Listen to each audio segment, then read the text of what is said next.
ಪಂಜಾಬ್ ರಾಜ್ಯದ ಜನಗಳಿಗಾಗಿ ಪ್ರಾರ್ಥಿಸಿಕೊಳ್ಳೋಣ. ಅವರ ಸಂಕಷ್ಟಕ್ಕೆ ಸ್ಪಂದಿಸೋಣ. ಪಂಜಾಬ್ ರಾಜ್ಯದ ನದಿಗಳ ವಿಪರೀತದ ಅಟ್ಟಹಾಸದಿಂದ ಅಲ್ಲಿನ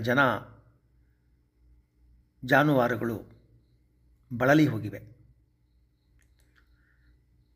ಅಷ್ಟೊಂದು ಸುಲಭವಾಗಿ ಪಂಜಾಬ್ ಜನಗಳು ಸೋಲುವವರಲ್ಲ. ಅವರು ಸಾಹಸಿಗಳು, ಅವರು ಹುಟ್ಟು ಸಾಹಸಿಗಳು. ಪಂಜಾಬ್ನ ಪ್ರತಿಯೊಬ್ಬ ವ್ಯಕ್ತಿಯೂ ಸಿಂಘಂ ಇದ್ದ ಹಾಗೆ, ಪಂಜಾಬ್ನ ಪ್ರತಿಯೊಬ್ಬ ವ್ಯಕ್ತಿಯೂ ಸಿಂಘಂ ಇದ್ದ ಹಾಗೆ, ಅಲ್ಲಿನ ಪ್ರತಿಯೊಬ್ಬ ಹೆಣ್ಣು ಮಗಳು ಲೇಡಿ ಸಿಂಘಂ ಇದ್ದ ಹಾಗೆ. ದೇಶ ರಕ್ಷಣಾ ಕಾರ್ಯದಲ್ಲಿ ಅವರು ಯಾವಾಗಲೂ ಮುಂಚೂಣಿಯಲ್ಲಿ ನಿಂತುಕೊಂಡು ಎದೆ ಕೊಟ್ಟುಕೊಂಡು ಬಂದಿದ್ದಾರೆ. ಪಂಜಾಬ್ ರಾಜ್ಯದ ಮನೆ ಮನೆಯಲ್ಲೂ ಸೈನಿಕರಿದ್ದಾರೆ. ಅಲ್ಲಿರುವ ಹೆಣ್ಣು ಮಕ್ಕಳೆಲ್ಲ ವೀರವನಿತೆಯರು, ಅಲ್ಲಿರುವ ಮಾತೆಯರೆಲ್ಲ ವೀರಮಾತೆಯರು. ಗಂಡ ಮತ್ತು ಮಕ್ಕಳನ್ನು ದೇಶ ರಕ್ಷಣೆಗೆ ಬಿಟ್ಟುಕೊಡುವುದು ಅಷ್ಟು ಸುಲಭದ ಕೆಲಸವಲ್ಲ. ಪಂಜಾಬ್ನ ಘರ್ನಲ್ಲಿ ಭಗತ್ ಸಿಂಗರಂತಹ ಹುಟ್ಟು ಹೋರಾಟಗಾರರಿದ್ದಾರೆ. ಅದು ಆಗಲೂ ಸರಿ, ಅದು ಈಗಲೂ ಸರಿ.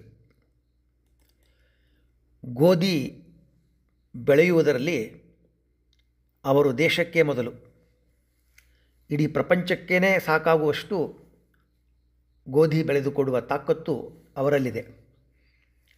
ಅವರು ಯುದ್ಧಭೂಮಿಯಲ್ಲಿ ನಿಂತರೆ ಜೈ ಜವಾನ್, ಅವರು ಉಳುಮೆ ಮಾಡಲು ಭೂಮಿಯಲ್ಲಿ ನಿಂತರೆ ಜೈ ಕಿಸಾನ್.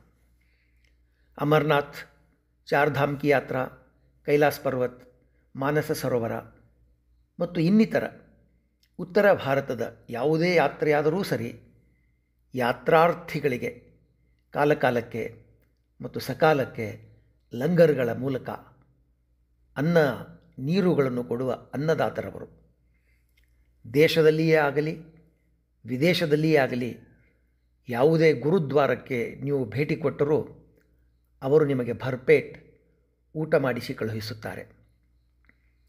ಅವರ ಈ ಗುಣಸಂಪದವನ್ನು ನೋಡಿಬಿಟ್ಟು ಅವರ ವಾಹೇಗುರು ಅವರಿಗೆ ವಾಹವ್ವಾ ಹೇಳಿಕೊಂಡಿರುತ್ತಾನೆ. ಅದೇಕೋ ಈ ಬಾರಿ ವಿಪರೀತ ಮಳೆ. ಉತ್ತರ ಭಾರತದ ಬಹುತೇಕ ನದಿಗಳು ರೌದ್ರ ರೂಪವನ್ನು ತಳೆದಿವೆ.